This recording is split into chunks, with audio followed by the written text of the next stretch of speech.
Andres Avalos was found guilty of shooting 3 people to death, including his wife, but he was sentenced to life in prison and not death. SNN's Crystal Knowles explains how a recent change in state law is a game changer for those seeking the death penalty. The defendant is guilty of murder in the first-degree as charged. Jurors found Andres Avalos guilty.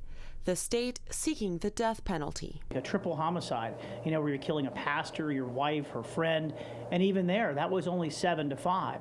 A new law that took effect this year may have spared Avalos' life, as criminal trial attorney Derek Bird explains. The new law we had got enacted in March. So actually it was the U.S. Supreme Court decisions are about a year to 2 old.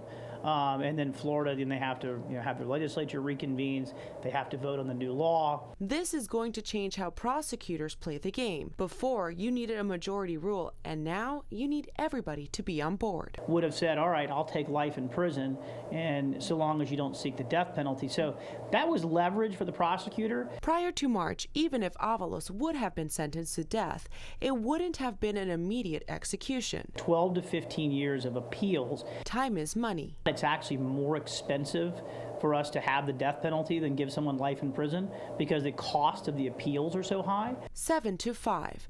Perhaps one of the reasons those jurors did not vote on the death penalty was based on their personal beliefs. Spending the rest of their life knowing that their vote resulted in someone's murder.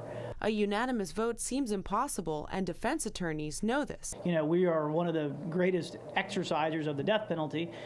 That may change now. Bird is predicting a change of strategy from prosecutors since their top bargaining chip is gone. As time goes on, prosecutors will seek the death penalty less and less.